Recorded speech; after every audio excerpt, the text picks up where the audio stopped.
पूर्ण परमात्मा पाप कर्म दंड को भी काट सकता है।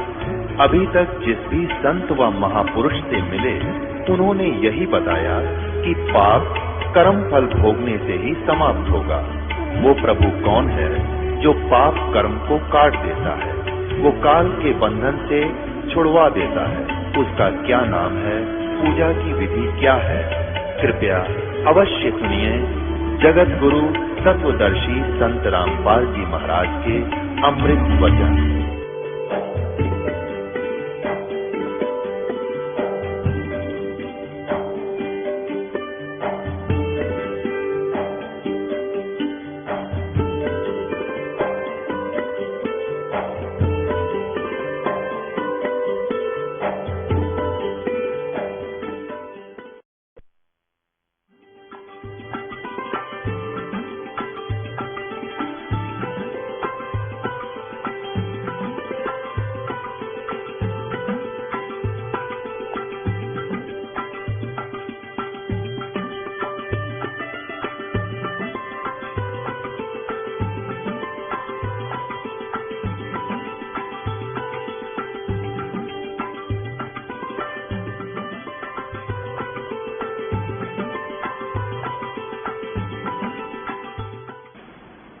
फिर गीता जी अध्याय नंबर 2 के ही श्लोक नंबर 17 में कहा कि अविनाशी तो उसको जान जिसको मारने में कोई भी समर्थ नहीं है।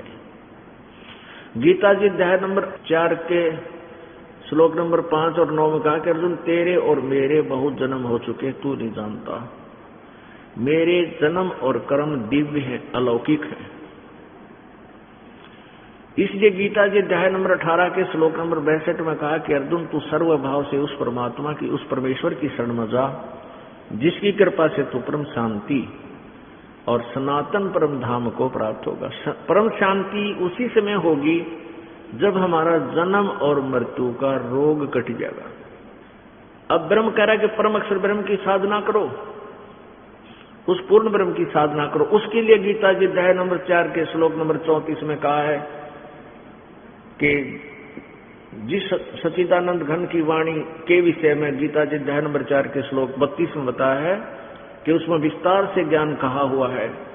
उस तत्व ज्ञान को तू तत्वदर्शी संतों के पास जाकर समझ, उनको दंडवत प्रणाम करने से, विनम्र भाव से प्रश्न करने से वो तत्वदर्शी संत उस परमात्म तत्व का ज्ञान कराएंगे। यानी गीता ज्ञानदाता से कोई और परमेश्वर है, उसकी पाने की विधि गीता जी अध्याय नंबर 17 के श्लोक नंबर 23 में बताया है कि ओम तत्सत इति निर्देश ब्रह्मणा त्रिविध समर्थ है।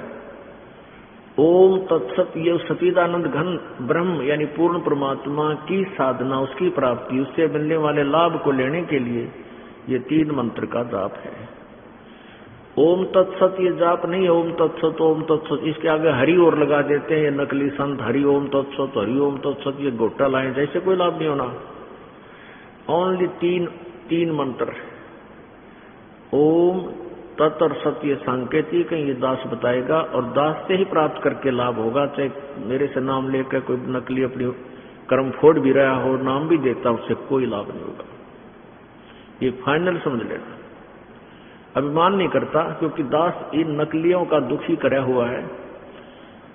एक ये दास तो सच्चाई समझा, सत्य ज्ञान देने वाला, ये करोड़ों नकली उल्टी साधना जीव को भरमाने वाले। लेकिन साच के सामने, सत्य के सामने असत्य कभी टिक नहीं सकता, रोशनी के सामने अंधेरा रुक नहीं सकता। ये बट नेचुरल है। आप देख लेना कुछ दिनों में इन सभी संतों ने हाथ खड़े करने पड़ेंगे जनता के सामने कि हमने पता नहीं था, अज्ञानता से हमने ये सुना, जैसा भी सुना था उस ज्ञान को आधार मानकर हम प्रचार कर रहे थे, और वास्तविक ज्ञान यही है। ये मानना पड़ेगा, नहीं मानेंगे जनता मनावेगी ना, उनसे दूर हो लेगी। दूर तो होना ही पड़ेगा, क्योंकि उनके पास तो कुछ है ही नहीं। वो तो अपने कर्म बिगाड़ रहे हैं और जनता भोली श्रद्धालुओं का भी जीवन नष्ट कर रहे हैं, वो खत्म कर रहे हैं। अब आपने सुन लिया 3 लोक और भवन चतुर्दश कोई नहीं सत्संगी। ब्रह्मा विष्णु महेश ही सत्संगी नहीं है, दुर्गा भी सत्संगी नहीं है, और ब्रह्म भी सत्संगी नहीं है, क्योंकि वो प्रॉपर वे ऑफ वर्शिप उस परमात्मा की नहीं जानता। वो संकेत अवश्य करता है कि कोई और परमात्मा है, उसकी भक्ति करो, और उसके भक्ति विधि और वो तत्व ज्ञान मुझे ज्ञान नहीं, इसलिए वो भी सत्संगी नहीं। अब और एक झलक दिखाते हैं, यही देवी भागवत गीता प्रेस गोरखपुर से प्रकाशित है। ये संपादक हनुमान प्रसाद पोदार, चिमनलाल गोस्वामी, और गीता प्रेस गोरखपुर से ही प्रकाशित है। और इसके 414 पृष्ठ पे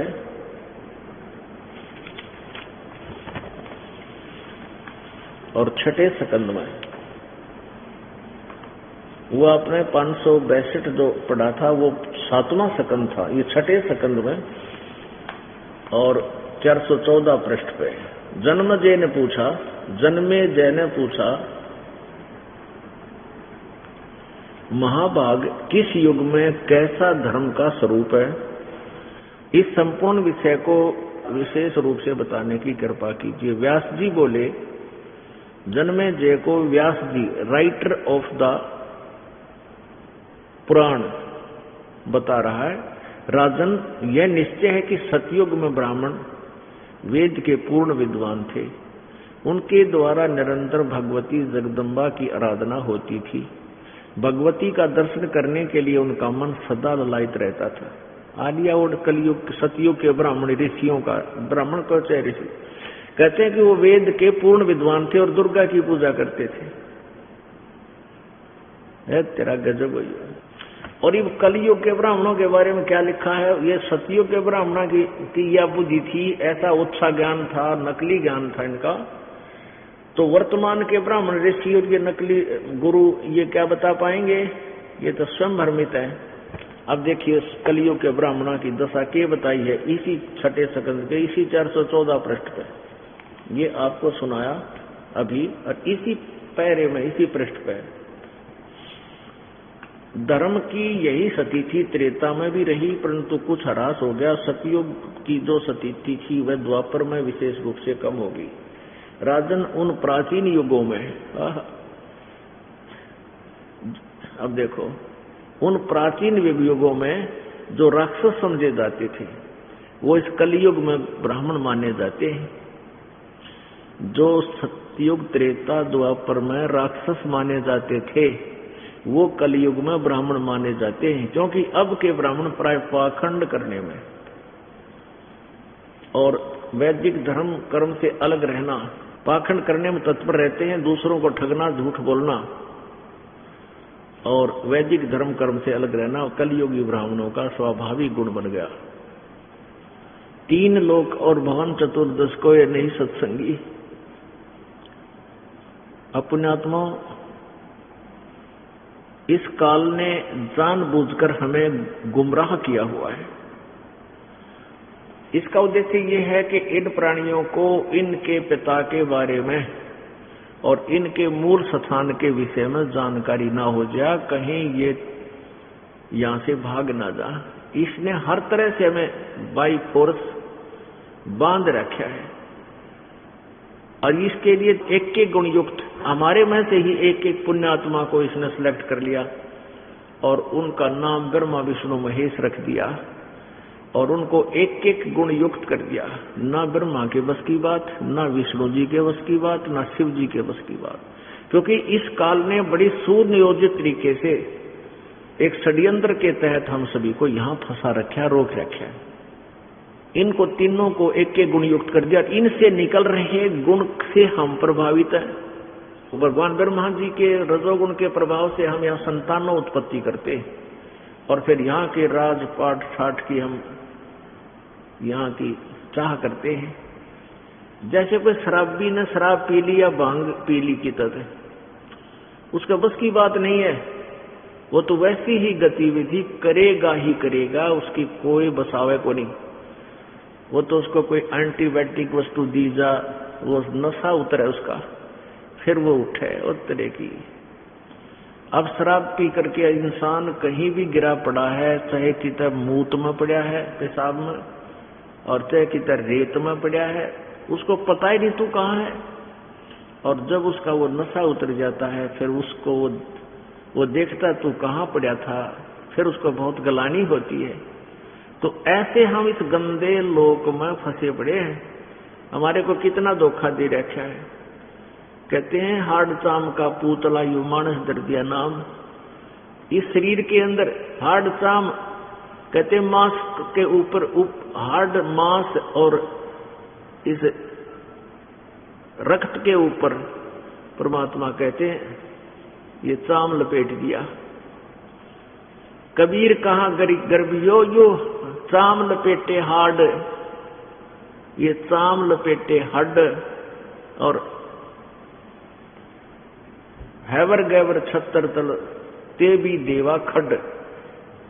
यानी जो राजा लोग थे जिनके खूब ठाठ बाट से छत्र की तना करते उनको ऊपर, अंत में वो भी माटी में मिल गए। और फिर हमारे को यहाँ धोखा दे रखा है, हमारे को बाई फोर्स हमारा जबरदस्ती संतानोत्पत्ति करवाता है। फिर हमारे सतोगुण के प्रभाव से, विष्णु जी से निकल रहे सतोगुण के प्रभाव से हम एक दूसरे में इतनी ममता फंस रही है, जीव के बस की बात नहीं, ये इनसे मोह डाले। यानी संपत्ति से मोह, संतान से मोह नहीं हट सकता, जीव के बस का नहीं है कि कितनी बात बना ले। अब जैसे द्रोणाचार्य था, गुरु पद पर था, औरों को शिक्षा दिया करता, भाई मोह नहीं करना चाहिए, मृत्यु सबकी होनी है, किसी का मर जाता उन्हें शिक्षा देना जाता था। और जब उसको पता चला कि अश्वत्थामा मर गया महाभारत के युद्ध में, कलेजा हिल गया उस आदमी का, टक्कर मारी उसने, अपने लागे जो गिरा पटा। यानी इतना जकड़िया हुआ मोह में, गुरु पद पर होकर भी वो मोह से दूर नहीं था, औरों को बता कि उसका चोट ना लग गई थी जब तक। तो ये जीव के बस का नहीं। घर छोड़ जाते हैं, सन्यासी बन जाते हैं, लेकिन ये मोह नहीं छूट सकता। कबीर साहब कहते हैं मन के मारे बन गए ये बनतज बस्ती मां, कह कबीर के करो यो मन तय माने ना। ये जीव के बस का नहीं, संपत्ति और संतान तो मोह हटा ले। एक बार एक बाबा जी बन गया बेचारा, भक्ति की प्रेरणा हुई, ज्ञान सुना और घर छोड़ गया। ज्ञान सुनने से प्रेरणा तो सभी में आ जाती है, क्योंकि आत्मा तो एक बार अंगड़ाई लेती है और सब बंधन तोड़कर चल पड़ती है जब इसको परमात्मा की तरफ होती है। और उस समय में अगर इसको सतगुरु मिल जा, ऐसे जब ये खूब प्रेरित होता है तो उस प्यारी आत्मा का कल्याण हो जाए। अब ऐसी प्रेरणा हो जाती है, ज्ञान सुनने के बाद आत्मा एक बार तो फड़कती है कि तू तो गलत फंस गया, लेकिन उसके लिए वो कहां समाधान ढूंढते, संतों के पास भाग ले घर छोड़ गए। तो ऐसे ही एक किसान घर छोड़ के, छोटे छोटे बालक थे, 3-4 बच्चे, और उनको भी छोड़ करके प्रेरणा होगी और वैराग ले लिया, जंगल छोड़ना चला गया। वहां कोई गुरु मिल गया उसको, संत जैसा मिला, उसने उसको पढ़ाई पढ़ा दी।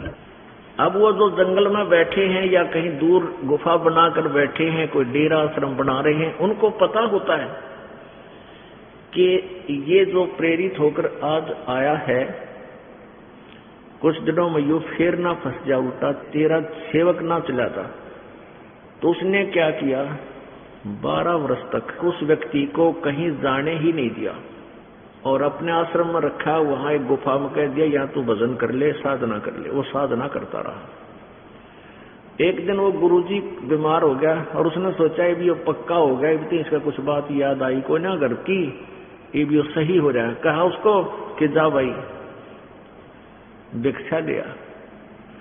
अब वो भिक्षा लेने के लिए गया तो एक माई आई भिक्षा डालने के लिए।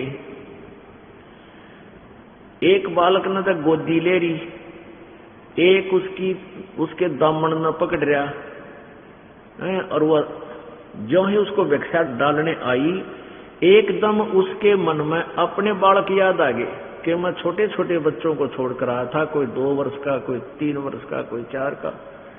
कोई 7 या 8 का होगा। और उसके मन में आया कि मेरी अकेली पत्नी ने उन बालकों की कैसे परवरिश की होगी। हे भगवान, उनकी कदे ब्यान माटी हो रही हो, वो कदे दुखी हो रही हो, अकेली बच्चे कैसे पाले होंगे। यूं सोचकर उसने विचार किया कि चल एक बार घर चलता हूं, देख कर आऊं। वहां मैंने रहना थोड़ा ही, एक देख लूंगा, वो मर गए एक जीवन है। एक मन चल पड़ा घर की तरफ। उस जोड़ी ने पटक के वो ले रहा था जो थैला। फिर उसने सोची रहे छोड़े ने जो होली जाली, इब क्यों पंगे में पा दे है, चल वापस। वह जोड़ी फिर उठाकर वापस चल पड़ा। 100 फुट गया था, इतना फिर प्रेरणा आ गिरा। एक बार देखने में के डर के पछाण में उसी तो बडेरी उम्र होगी और दाढ़ी बढ़ रही नो कह फिर वापस चल पड़ा। फिर वापस नो बोला रहा छोड़ दे, क्यों पंगे में पा दे रहा, चल नहीं चल। 100 कदम फिर वापस। फिर उसके मन में आई कि खेता में देख आऊंगा दूर, तो उड़ा के पिछाड़ में हूं, फसल में बढ़ के नो देख लूंगा। क्योंकि किसान थे पहले, तो खेतों में ही काम होता था, पढ़ाई लिखाई थी नहीं। बच्चे थे वो सारे खेत में ही जाते थे, सुबह उठते ही अपना धंधा करते थे, मजदूरी। तो उसने सोचा अपने खेतों में जाकर दूर से देख लूंगा, पता तो लग जाएगी मेरे खेत है, इनमें जो काम कर रहा है वो मेरे बच्चे ही होंगे। इस उद्देश्य से चल पड़ा। अब जब खेतों में वो जा रहा था, वहां उसकी पत्नी और उसका छोटा भाई, उस बाबा जी का, वो अपने अपने खेतों में काम कर रहे थे। उसके छोटे भाई की नजर पड़ गई कि यूं आदमी हमारे खेतों की तरफ आ रहा है, 1 किलोमीटर दूर से आ रहा है, तो यूं मेरा भाई है। उसकी चाल से पहचान लिया उसको। उसने अपनी भाभी से कहा कि मेरा भाई आ गया। तो वह कहने लगी मजाक ना करा कर, तेने सारी आंडिये बात बाव है। उसके देवर ने कहा कि मैं सच कह रहा हूं, और वो आने लग रहा, देख कति नो की नो चाल है, और आ गया। तो अनु बोली आ जाएगा तो ये टक्का को ना, पहले यही ना गड्ढा था, यू फिर जाओगा। उसका भाई बोला कति नहीं जानते, इसका ऐसा काम कर दूंगा, तो थोड़ा सा सहयोग दे दे मेरे को। अब क्या कि मैं ये तुम्हारे खेत में जो किकर है, शीशम टाली बोले पंजाबी में, और वो उनके उस बाबा जी वाले खेत में डोली से, यानी उसकी सरद से भी 5-10 फुट बाबा जी वाले खेत में थी। नो बोला, उसका देवर कहने लगा मैं इसमें काटने लगूंगा कुआड़िए तय, और तो शोर मचा दिए। और नो के ये मेरी शीशम न काटे, देख श्रेया मांगा कर रहा, आज मेरा धनी कोई ना इसलिए तू ऐसा कर रहा है, वो होता तो तू के शीशम काट लेता मेरी। तो उसने वो फंड रच दिया जो उसने सोच समझ कर रखा था। अब वो बाबा जी स्पीड पे आ रहा था, उसने देखा के रोड़ा हो रहा भाई। तो वहां कुछ फसल बड़ी बड़ी थी, उस फसल में बढ़कर उसने सोचा तो नो देखी रोड़ा क्यों हो रहा है, मेरे खेत में या मेरी पत्नी है और यो मेरा भाई है। तो नजदीक से जाकर बढ़कर उस फसल में नो बैठ गया, नो देखा, और वो काटने लग रहा शीशम को, और वह लड़े रोवर नो कह उसने धक्के दे, तू है मेरी शीशम क्यों काटे, मेरा आदमी कोई ना इसलिए तू देख 5 फुट मेरे खेत में, फिर भी नो कह मेरी से है, ऐसा जुल्म कर रखा है मेरी गेला। अब वह ली अंगड़ाई ममता ने एकदम वो बाबा जी उठा रहे, एक ली नहीं से मैं भी आ लिया सू। अब वो उसने भाई ने देखा, यू कौन भाई, तू कौन, अब इस खेत वाला ने बोला जाता रहे, तेरे किसे मुड्डे के कितने काम है, नो कहने वाले मैं इसका भाई सू, मेरा खेत से मेरा भाई सा ना था जिसा तू उलिया बिगाड़ रखा, मेरा भाई तो दाढ़ी मूछ नहीं थी उसका। और बाबा जी ने सोचा भाई नो भी बात नहीं बनी, दाढ़ी मूछ भी दुखी करें, अपने पहचान में नहीं आ रहा तू। तो वहां खेतों में कोई नाई गया हुआ था किसी दूसरे आली के बाल काटन, वहां पहुंच गया बाबा जी, और उसने नाई का नाम लेकर बोला रे फलाने तू जाने मने, ना भाई बाबा जी तन्ने क्यों जानू मैं, बोला मैं वैसे वो हूँ फलाना, वो नाम है मेरा। बोला अच्छा कैसे आ गया, तू आ गया, बोला आ गया कि नाश हो गया कति, मेरा भाई देख सरेआम हंगा कर रहा, हमारी शीशम ने काटा जो हमारे खेत में है। फिर क्या करेगा, नू कह तू ओ को नहीं, तू मेरी दाढ़ी मूछ कर साफ, फिर बताऊंगा मैं ओए सूंक नहीं। अब नाई ने पहले उससे का काम कराया, उस तरह फेर दिया और दाढ़ी मुंह साफ कर दी। फिर वो गया, उसने भाई दौरे देख ये पहचान ले मैं वही हूं कि नहीं। और भाई ने फिर तो उनकी बतलाई हुई बातें थी, रोन लाग गया, आइए रे मेरे भाई, आइए रे खींचरा, सीने का ला दिया और उड़े फट कर दिया। अगले भाई करी मारिए जोटा मार रहा, आड़ी लगा दिया। कहने का भाव है कि वहीं रह गया वो, फिर अपने धंधा करने लग गया। तो परमात्मा कहते हैं मन के मारे बन गए और बन तज बस्ती मां, और कह कबीर के करो यो मन तय माने ना। तो इस भगवान काल ने, ब्रह्मा विष्णु महेश के पिता ने हमारे को इतना जबरदस्त जकड़ रखा है, जीव के बस का नहीं। ये तो परमात्मा कबीर देव आवे, ये ज्ञान समझावे है, यो ज्ञान समझ में आवे प्राणी के, तब इसकी यहां से जड़ हल है। अपनात्मा अब तीसरा गुण है तम गुण, शिव जी के अंदर से निकल रहा। अब इसके कारण आप देख लो, घर में देखो, कितना व्यवहार में देख लो या संसार में देखो, बड़े प्यार से बात कर रहे हैं परिवार के सदस्य, और छोटी सी बात हाना हो जा दे लठम लठौर, कहता अपनी पत्नी ने फोड़ करेगा, कह डांगरा ने तोड़ करे, कह कुआड़ फूक फोड़ दे, कर टीविया ने फोड़ने लग जा, ये कोई बात है? तो ये इतना प्रभाव है इस जीव का। कितना प्यारा मित्र हो, मन माने थोड़ी सी बात पर आपस में कटका मर जा। इस कारण से हम तीनों गुणों के द्वारा इस काल ने जकड़वा रखे। और परमात्मा कबीर जी कहते हैं तुम यहां आकर के इस बिरानी आग में जल रहे हो, तुम इस लोक के वासी नहीं हो, ये तुम्हारा ठिकाना नहीं है। कहते हैं अब आत्मा तो सतलोक से आई है, उसको तो वो सुख चाहिए, ना मृत्यु को ये पसंद करती, ना बुढ़ापे को। अब आप देख रहे हो कोई भी वृद्ध व्यक्ति है, एक बुढ़िया लगभग 70 साल की होगी, वो पहली बार आई या दूसरी बार आई, मन उसको कह दिया बुढ़िया ठीक से, जो कह महाराज बुढ़िया कितना होगी भाई बह वो तरह गजब हुई। यानी ये स्वाभाविक है, एक व्यक्ति हरेक को अपने को न सोचा है कि मैं युवा नजर आऊं, युवा बना रहूं और कदे नहीं मरूं। तो ये यहां नहीं हो सकता।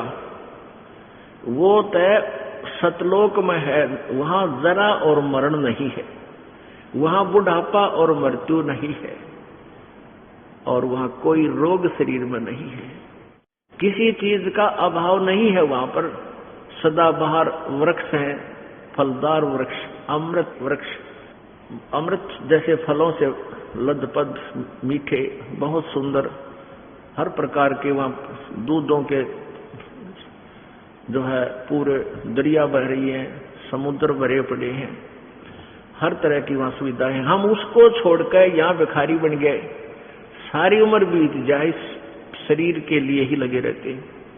इसी के जूते खरीदा, इसी को सुरक्षित रखने के लिए कपड़े खरीदा, इसी के सुरक्षित रखने के लिए सुबह से लेकर शाम तक इसी किसे मेहनत करें, रिक्शा में डालें, और सारी उम्र बीत जाती है और यूं रहना को नहीं, आखिर में मर जा, किसी तक कारण से मर सकता है, समाप्त हो सकता है। तो हमारी इतनी अकल काम ना कर दी कि हम यहाँ कर के रहे हैं, ये किले हम बना रहे हैं, कोठी पर कोठी बना रहे हैं। पिछला हिसाब देखो, इस ज्ञान से हमारी वो आंखें बनेंगी, आंखें खुल जाएंगी जो काल ने मोतियाबंद कर रखा है।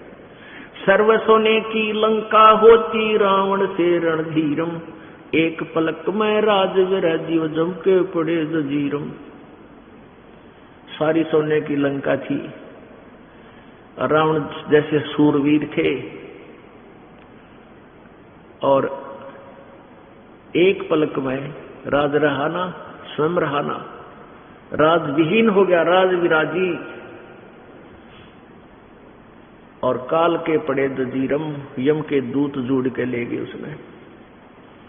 अब पुण्यात्मा आप क्या कर रहे हैं, हम क्या कर रहे हैं, कोठी बना पड़ी ऐसी किता 2 नंबर का धंधा करके या किता 1 नंबर का करे वो कोठी बना ही नहीं सकता, या फिर किता और अड़गम तगड़म करके 2 के 20 बना के किता मिलावट करके कोई डुप्लीकेट माल के ओरिजिनल करके बेच के यानी 36 पंगे करके वो कोठी गाड़ेगा और वह कोठी रह को जाए वो भी नहीं रहना उसमें, और वो पाप कर्म जो के तो रह जाएंगे, फिर कुत्ता बन के उस कोठी के चारों तरफ घूमया करेगा और शरीर पर खाद लगेगी उन दुष्कर्मों के कारण। पुण्यात्माओं, आप जी को जब ये ज्ञान हो जाएगा, यहां से कलेजा फटना हो जाएगा, आपका रात में भी नींद नहीं आओगी, तो तड़फ हो जाएगी, यानी ऐसी हेट बनेगी संसार से, हेट बनाकर ज्ञान तय। अब जैसे किसी वस्तु में, किसी बोतल में या किसी और पात्र में ये पता नहीं कि विष है, तो उसको सुरक्षित रखे हुए उसको उठाए फिर रहे हैं कि काम आओगा समय पर। जब उसको ये विश्वास हो जाता है कि ये विष है, उसका हाथ भी ना लावर ना बड़का न लान दे और किता धरती खोद कर उसका मां ठोकेगा ठाकर, दाद दे बीमारी ना यहाँ पर किसी और के भी हाथ में लग जाए।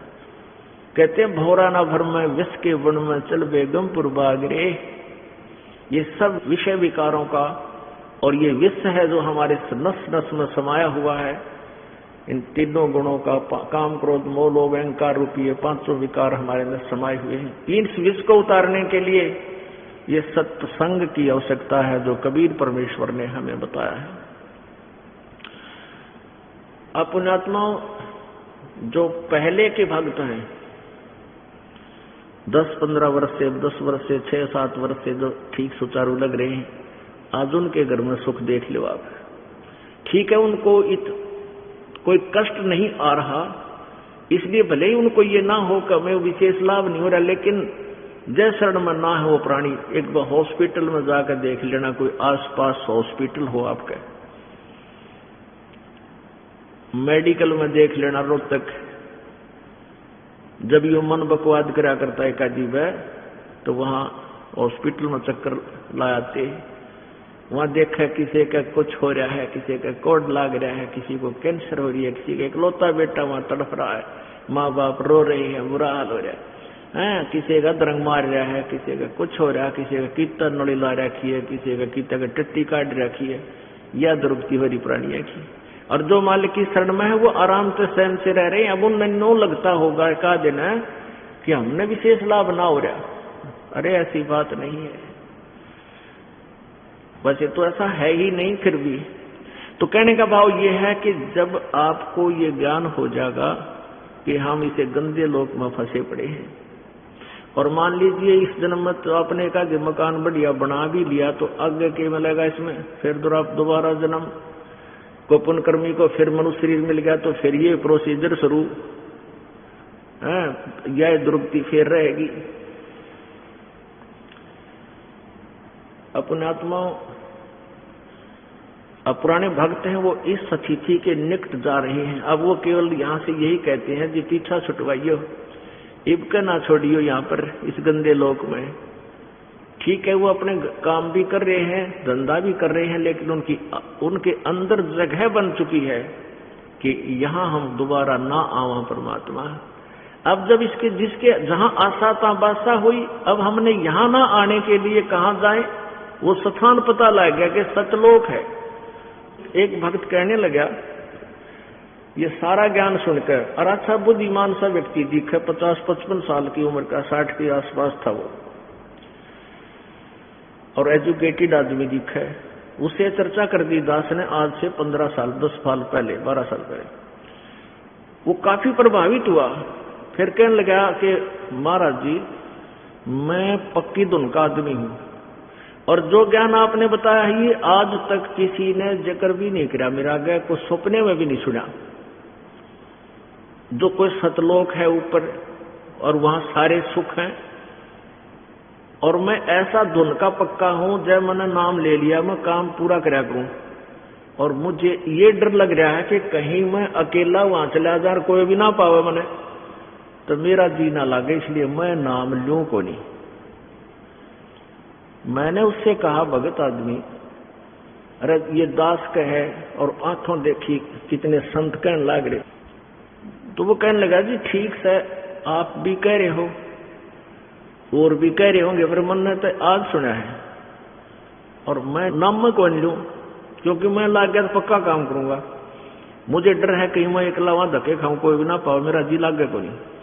मैंने कहा फिर यहाँ के जी लागेगा तो गधा बन गया, सूर बन गया, कुत्ता बन जाएगा दोबारा आके, फिर नो बलाड़े घूमते फिरते तो दिखे जाएंगे, कोई बात ना, गधा बनो चाहे सूर बनो।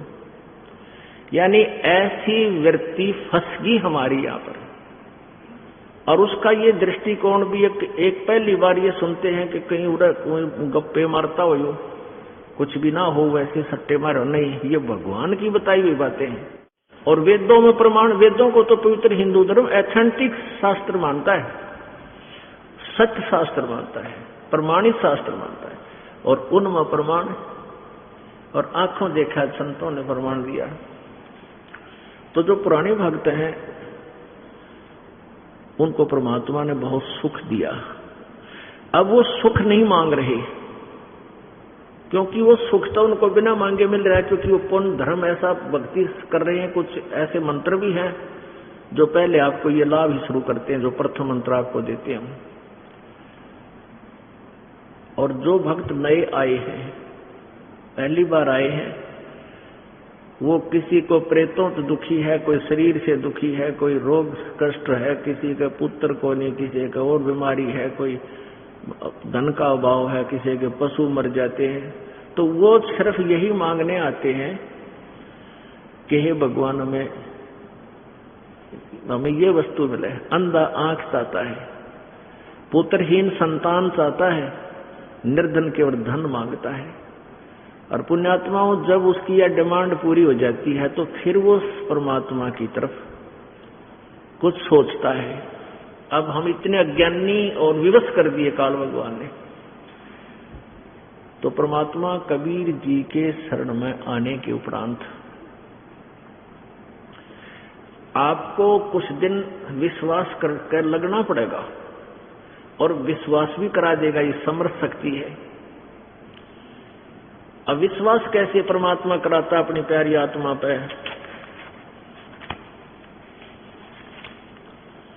एक बहन ने पत्र लिखा तो उसने कहा कि मैं ऐसे ऐसे दुखी हूं और किसी ने मेरे काफी पैसे ले लिए, वापस नहीं दे रहा, कई लाख रुपए, और मेरी भतीजी आपसे नाम लिए हुए है। उसके पति को बहुत भयंकर बीमारी थी, इससे हम परिचित हैं। वो बटेऊ ऐसा रोग, यानी उसका एड्स थी, 10 साल पहले की बात है। उसने नाम लिया, वो लड़का कति स्वस्थ हो गया, उस लड़की का पति। उसके बाद फिर एक लड़की का नाम बताया कि सुनीता नाम की, वो जो जिसका पति ठीक हुआ, उस लड़की की भाभी, वो भी नाम ले रखा उसने। उसका बालक होने वाला था और बच्चा ना होने के कारण तंग होगी, तो उसको हॉस्पिटल में ले गए। हॉस्पिटल में ले गए तो वहां डॉक्टरनी आई, प्राइवेट हॉस्पिटल में डॉक्टरनी आई तो क्या था कि बच्चा उल्टा था, एक पैर बाहर आ गया।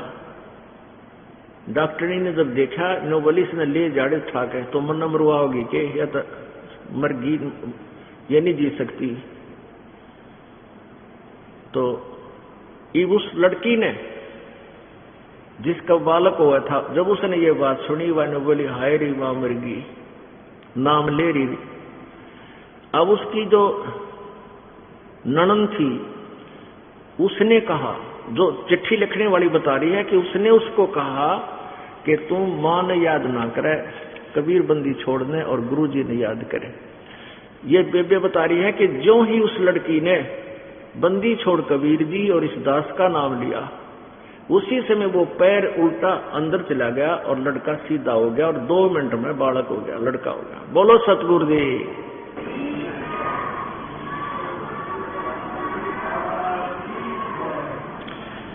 तो इस बहन ने लिखा है कि जी मेरा कुछ कच्चा पक्का सा विश्वास था, पर उस तो मेरा और दृढ़ विश्वास हो गया कि भगवान है तो यहीं पर है, ई मन वो मिल गया और मेरा भी कष्ट दूर अवश्य निवारण।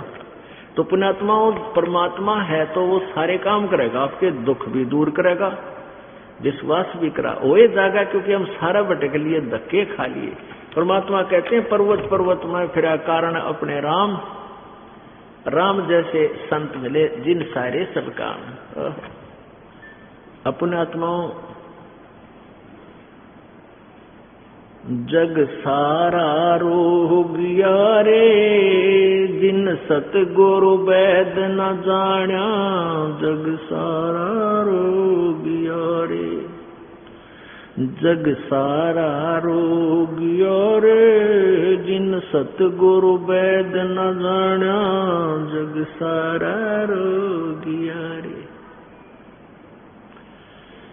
भाई जन्म मरण का रोग लगा है या तृष्णा बडेरी खांसी, जन्म मरण का रोग लगा है या तृष्णा बडेरी खांसी, आवागवन की डोर गले में या पड़ी काल की फांसी, जग सारा रोगिया रे, जिन सतगुरु वैद न जाण्या, जग सारा रोगिया रे, जग सारा रोगिया रे।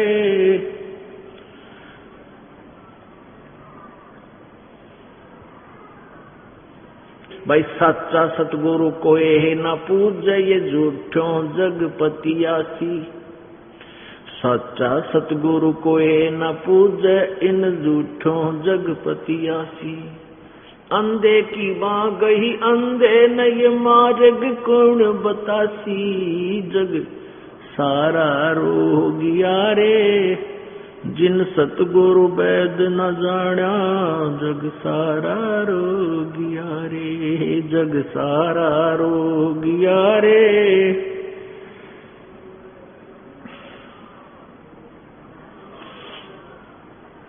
भाई देखा देखी गुरु से बन गे, किया न तत्व विचारा, देखा देखी गुरु से बन गे, किया न तत्व विचारा।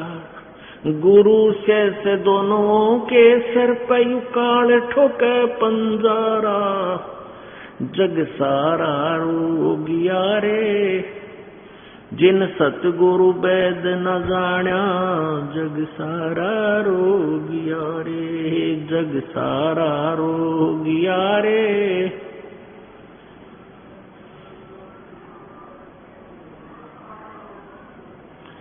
सार शब्द सर जीवन बूटी, गैस गैस अंग लगावे, सार शब्द सर जीवन बूटी, गैस गैस अंग लगावे। कहे कबीर तुम सत कर मानो, ये जन्म मरण मिट जावे, जग सारा रोगिया रे, जिन सतगुरु वैद न जाण्या, जग सारा रोगिया रे, जग सारा। जिन सतगुरु वैद न जाण्या, जग सारा। भाई सार शब्द सर जीवन बूटी, गैस गैस अंग लगावे, सार शब्द सर जीवन बूटी, गैस गैस अंग लगावे।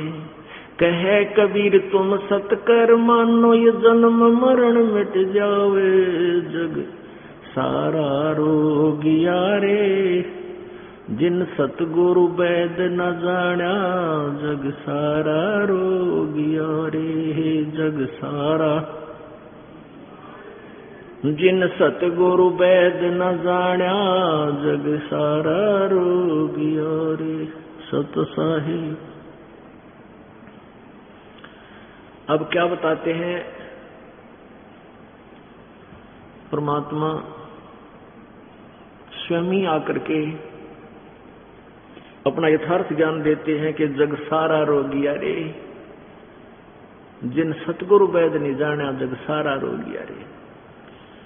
अब ये जन्म मृत्यु का रोग लगा या तृष्णा बढ़ रही खांसी, तृष्णा यहाँ की चाह, कोठी बना लो, कार बना लो, मैं सरपंच बन जाऊं, MLA बन जाऊं, मुख्यमंत्री बन जाऊं, प्रधानमंत्री बन जाऊं, राष्ट्रपति बन जाऊं,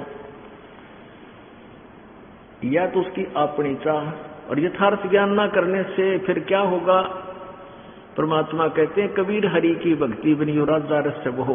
ऋषभ कहे अच्छे बड़े खेचर ने जो घनी माटी डोगा और माटी लदे को मार के और घास न डाले कोई, गधे के साथ एक और बना करे, और पशुओं को तो पालतुओं को, बैल को, गाय को, भैंस को चारा घर भी डाल देते, पर गधे नहीं डाला कर कुमार। सारा दिन धंधा लेगा, शाम ने छोड़ देगा जा छकले की जंगल में जाके। तो क्या बताते हैं परमात्मा कि ये जन्म मरण का रोग लग गया, या तृष्णा बढ़ रही, खांसी, इच्छा या खांसी सी उठे, कहते हैं रह अपने आप बस की बात नहीं, तो यूं कर लो यूं कर लो, अरे 1 मिनट में मृत्यु हो गया।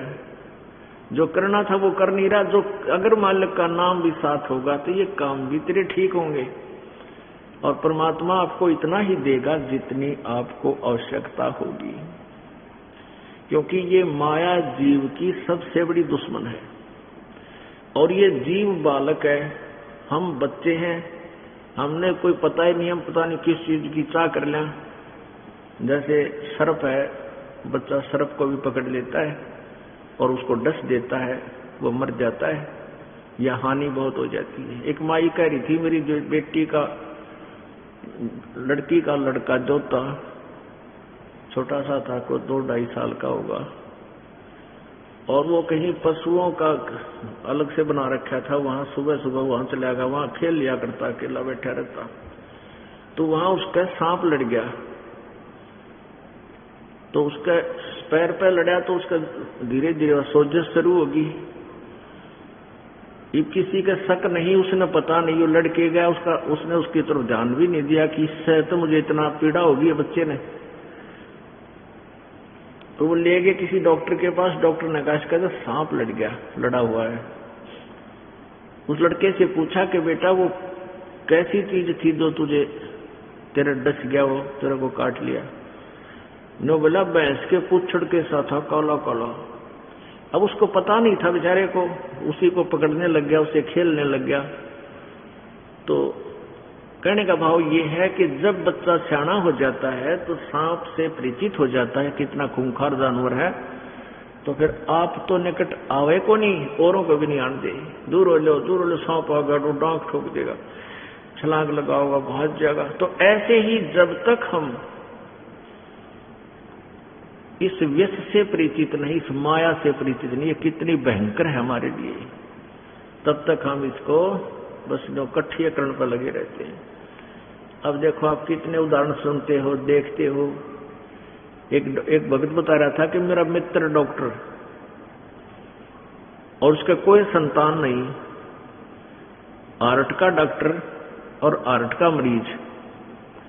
आर्ट का डॉक्टर यानी दिल का डॉक्टर, रोग हार्ट विशेषज्ञ, दिल का जो विशेषज्ञ था, और दिल का रोगी, और कोई संतान नहीं, 50 के आसपास आई है उसकी। हाँ, उसने कहा नाम ले लो, आप भक्ति करो। वो जाता जिक्र कर देता।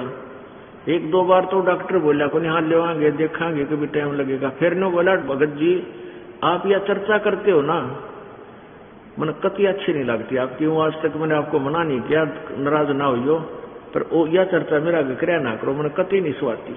और इस तरह के जो भाई, अब ये वो बाड़ी सत हो जाती है संतों की कि कबीर पिछले पाप से हरी चर्चा ना भावे, ना सुहावे, कह ऊंगा कह उठ चले, ना और बात चलावे। इतना पापग्रस्त प्राणी था। फिर चलो उसने कहा जी मन ने वह चर्चा करनी बंद कर दी, उसके बारे में पूछने लग गया, और कितनी कमाया है आपके पास, कितनी संपत्ति है, कितने पैसे हैं। नो बोला मुझे खुद पता नहीं मेरे बैंक में कितने पैसे, कौन से में कितने पैसे, संपत्ति की कोई कमी नहीं। अब वो उठ कर आ गया। उस दिन तो कहता 1-2 महीने के बाद क्या हुआ कि उसके हाथ में टेबलेट, हार्ट का दर्द हुआ, और खुद हार्ट विशेषज्ञ स्पेशलिस्ट हाथ में गोली ले रहा, कुर्सी बैठा बैठा पानी का नहीं हाथ कराया था, गोली फाकण भी ना पाया, इतना मर गया। चलो आम आदमी ने सोचा डॉक्टर की जावांगे कदे मर जावा, और वो डॉक्टर सब कुछ साज बहादुर हॉस्पिटल में बैठा, फाकण भी ना पाया, खत्म हो गया। अब सिर पर धर ले उस माया ने, वो बैंक बैलेंस कोई और बरतेगा, वो पाप ले गया कट्ठे करके, कठड़ी सिर पर धर ले गया वो डॉक्टर जी। अब जिसके उसने ये बकवाद करके पैसे ऐठे थे, 2 के 20 बनाए, 100 बनाए, 200 बनाए, डॉक्टर तो आजकल कति जुल्म कर रहे हैं। रहम नाम की चीज नहीं रही है भगवान। ये फ्री में काम किया करते, पहले एडिशनल वर्क होया करता, योग वैद्य का, किसी का दवाई जड़ी बूटी कुटी तैयार रखा करता, एक आधा भगवान आत्मा वैसे दे देते थे और खूब आराम होया करते थे। और अब कित ले जाएंगे इस धन को, बिना ज्ञान के विष इकट्ठा कर रहे हैं। जब ज्ञान होगा, ज्ञान किस चीज से होगा, सतगुरु मिलेंगे जब होगा, तब यहां से इच्छा हटेगी। क्या बताते हैं, मन तुम चल रहे सुख के सागर, जहां सब सिंदूरत नागर। अब इस गंदे लोक से मन हटाने के लिए, उस पूर्ण परमात्मा में मन लगाने के लिए, वहां श्रद्धा बनाने के लिए हमें परमात्मा की अमृतवाणी के एंटीबायोटिक खाने पड़ेंगे, ताकि वो रोग कटे हमारा। अब जैसे पीछे से समाचार पत्रों में आया था कि मंगोलिया देश का पूरा कैबिनेट, जिसमें 97 आदमी 98 आदमी मर गए, 95 94, जिसमें उनका प्रधानमंत्री भी और सारे राष्ट्रपति भी और सारे मंत्री और फुल्ले नहीं समाव थे। यहाँ जावांगे आते ये कर देंगे, पता नहीं क्या प्लान बना के धर के जा रहे थे। अन्योना बेरा 2 मिनट में माटी में मिल जाओगे। कितना अंधा बना रखा है इस काल ने इस जीव को। उसके पुण्य है, वो जब तक बैटरी चार्ज रहती है, पिछले पुण्यों की कितना कुछ उड़ ले, कितना कुछ कर ले, वही मिलेगा जो तेरे पूर्व प्रारब्ध में है। और यदि भविष्य में बैटरी चार्ज ना की, यानी सत साधना नहीं की, तो भाई फिर या एक कदम बैटरी डिस्चार्ज होगी। जैसे इन्वर्टर के अंदर आजकल उदाहरण बहुत अच्छे हैं जो आपको समझाए जा सकते हैं। इन्वर्टर की बैटरी होती है, उस पर चार्जर साथ लगा होता है, और चार्जर हटा दे और बैटरी चार्ज होगी, तो जब तक वो चार्ज रहेगी तो पंखे भी चलेंगे, लाइट भी जगेगी और कूलर भी चलेगा। और यदि फिर चार्जर नहीं लगा तो जब उसकी अक्षमता पूरी हो जाएगी, वो खत्म हो जाएगी, डिस्चार्ज हो जाएगी, एक कदम सारी लाइट भी बंद और उजाला भी बंद, पंखे भी बंद, कूलर भी बंद, कोई सुविधा नहीं रहेगी, हाहाकार मच जाएगी। ऐसे ही जब तक पूर्व जन्म के पुण्य कर्म आपके साथ हैं, आप चाहे प्रधानमंत्री बन गए तो भी आप ही की पिछली करीब है, और चाहे मुख्यमंत्री बन गए, चाहे मंत्री या कोई और उच्च पोस्ट प्राप्त है, या कोई अच्छी फैक्ट्री मालिक है, धनाढ़ व्यक्ति है, तो तेरे पिछले संस्कार हैं, पिछले जन्मों के किए हुए पुण्य है। और भविष्य की तैयारी नहीं करी तो यह बैटरी नो डिस्चार्ज होगी। आंध्र प्रदेश के मुख्यमंत्री जी हेलीकॉप्टर से आ रहे थे और पता नहीं किस कारण से वो क्रैश हो गया, और 3 दिन पाछे तो उसको लाश मिली थी उसकी, कहाँ पड़ा है, कहाँ मरा जाके। और जो उस पर आश्रित थे, कोई बिजनेस कर रहा था, कोई करोड़ों का, कोई लाखों का, उसके साथ तालमेल करके उनको पता लग गया कि थारा नाश होगा, तुमने किसी को सता रखा है, वो तुमने ऐसे तंग करेगा, वो आत्महत्या करके 120 उसके साथ। अब परमात्मा कहते कि तुम इन मंत्री, मुख्यमंत्री, इन प्रधानमंत्रियों पर ही आश्रित हो गए, भगवान छोड़ दिया। और भगवान को छोड़कर तुम इन खुद ही, जिनकी कोई सतीथी नहीं, कोई पता नहीं कब इन पर कहर टूट जा, और इन्हीं पर चिपके रहते हो, ये तो तुम्हारी महानालायकी है। तुम परमात्मा को याद करो, परमात्मा सब कुछ करके देगा आपको। और राजा भी परमात्मा का ही बच्चा होता है, राजा से कार्य भी परमात्मा ही लेता है। ऐसी सतीथी पैदा कर देगा कि वह विवश हो जाएगा आपको लाभ देने के लिए, वो मालिक के हाथ में। यदि आपकी सत साधना, सच्ची कमाई है, तो वह आपको वो कार्य मालिक करके देगा जो ये नहीं कर सकते। और राजा लोग भी जब हार लेते हैं, उनके राजकाज ठीक नहीं चलते, ये भी भगवान की तलाश में जगह जगह मंदिरों में जाते हैं, परमात्मा से ही याचना करने जाते हैं। जैसे एक राजा जा रहा था, उसको बहुत जोर की प्यास लगी और भूख लगी। किसान था, उससे रुका, कहने लगा बहुत जोर का भूख भी लगी है और प्यास भी लगी है। उसने मतीरा दे दिया। मतीरा हो खरबूज जैसा, तरबूज जैसा, वो एक अच्छा बड़ा पाक्या मतीरा लिया, तोड़ के बढ़िया छांट के लिया और उसको दे दिया। राजा की प्यास भी बुझ गई, पेट भी भर गया। तो राजा ने एक पर्ची बना के दे दी, भाई मित्र, तने कोई आवश्यकता हो मेरे पास आ जाना, तने कोई नहीं रोकेगा। वो सर्टिफिकेट बनाकर उसको दिया। एक दिन किसान ने सोचा, ला कुछ राजा तो मांग लाऊं कि मैं वर्षा ना हुई 1 वर्ष के बाद। राजा के पास गया, उसके पास वो सर्टिफिकेट था, किसी नहीं रोका, सीधा पहुंच गया महल में। तो वहां किसी से पूछा भी राजा तो न लूंगा। वो कहने लगे भाई बैठ जा भाई, अभी राजा अपनी भक्ति करे है। अब राजा नो करे, हाथ जोड़ रहा है, परमात्मा बोला क्या कर रहा है कि भगवान से याचना कर रहा है कि मेरे राज्य में सुख रहे और मुझे बहुत ज्यादा, मैं बहुत विशाल राज्य मुझे प्राप्त हो, घना धनवान बन जाऊं, ऐसी याचना कर रहा है राजा। नो बोला रहा मैं तो भिखारी था, यो आगे भिखारी और पा गया मैंने एक। अब मैं तो था ही, इससे मांगना था, यूं मांगे भगवान तो फिर मैं उससे तो न मांग लूंगा जिस पर यूं मांगे। तो कहने का भाव ये पुण्यात्मा, जब आपकी वृत्ति ऐसे हट जाएगी, भगवान पर लाग जाएगी, तभी आप उभरोगे। ये आप पे स्थिर नहीं, और इन पर आप आश्रित होकर के कैसे सुखी हो सकते हो। तो इन बातों को ध्यान रखना होगा। ये बातें कहन सुन की नहीं, हृदय में जगह बन जानी चाहिए इनकी। ठीक है, फिर आप काम भी करोगे, बच्चे भी पालोगे, नौकरी भी करोगे, अपना मजदूरी जैसा धंधा वो करोगे, लेकिन मन उठा रहेगा। कैसे? जो पति भरता पति से राती, आन पुरुष नहीं भावे, बस पी हरम सुरत प्रीतम, ऐसे यो ध्यान लगावे। अब उसमें आपकी न्यो वर्ती रहेगी, सारा काम भी करोगे लेकिन न्यो रहेगी है भगवान कद जाऊं अपने मालिक के घर पे, कद जाओगा वो दिन। ठीक है, बच्ची लड़की अपने माता पिता के पास रहती है, लेकिन शादी होने के बाद उसको पक्का पता लग जाता है ये तेरा मूल ठिकाना नहीं रहा। तो फिर वो वहां भी आती है, काम भी करती है, महीने 2 महीने रुकना भी पड़ जाता है, लेकिन उसका हृदय अपने ही घर में रहता है। तो ऐसे ही आपकी उस परम पिता से कनेक्शन हो गया, सगाई होगी, और अब चालन की तैयारी आपने करनी पड़ेगी। वो इस ज्ञान से ही आपको पता लगेगा। तो क्या बताते हैं, मन तो चल रहे सुख के सागर, जहां शब्द सिंधु रत्नागर। अब सुख सागर किसे कहते हैं? शंखों लहर बेहर की उपज कहर नहीं जा कोई, दास गरीब अचल अविनाशी ही, सुख का सागर सोई।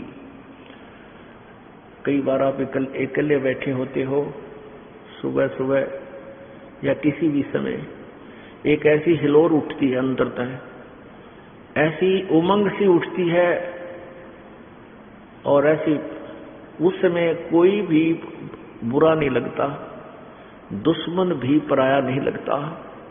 ऐसी आत्मा के अंदर एक ऐसी न्यारी व्यवस्था बन जाती है। तो वो है मेहर की लहर, सबके प्रति दया भर जाती है। कहते हैं उस सतलोक में ऐसी लहर शंखों, हमेशा इतनी गुदगुद आत्मा रहेगी, कोई शत्रु तो वहां है ही नहीं, क्योंकि कोई भाई बंटवारा ना, कोई काम धंधा ना, सारी चीज तैयार मिल रही। जैसे हम यहाँ पर सब ये चाहते हैं कि थोड़ा काम करूं, धन घना मिल रहा, सुविधा सारी हो। तो यह वृत्ति हमारी वहां थी सतलोक में। तो वहां पर कोई काम नहीं, सारी अवस्था वहां आपके आगे रहेगी। निष्कर्म सिद्धि प्राप्त हो जाएगी आपको, बिना काम किए ही प्राप्ति वहां होगी आपको।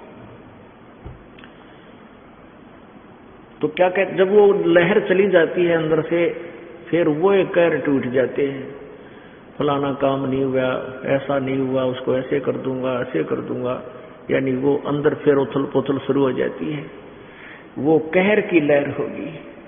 तो सतलोक के अंदर कहते हैं उसको सुख सागर कहते हैं, शंखों लहर मेहर की उपज और कहर नहीं जा कोई, और दास गरीब अचल अविनाशी, सुख का सागर सोई। अपनात्मा जग सारा रोगिया रे, जिन सतगुरु वैद नहीं जाना जग सारा रोगिया रे। जन्म मरण का रोग लग गया, तृष्णा बढ़ रही खांसी, ब्रह्मा विष्णु महेश का जन्म मरण का रोग। अब देखिए प्रमाण, श्रीमद् देवी भागवत। पुण्यात्मा ये ऐसा ज्ञान हो गया, इसमें रह कर ये प्रमाण दिखाने पड़ेंगे, क्योंकि ये पूरे विश्व में जाना है। एक दिन वो भी आएगा, सभी चैनलों पर ये ज्ञान चलेगा, तो इसमें रह कर ये प्रमाण दिखाने पड़ेंगे।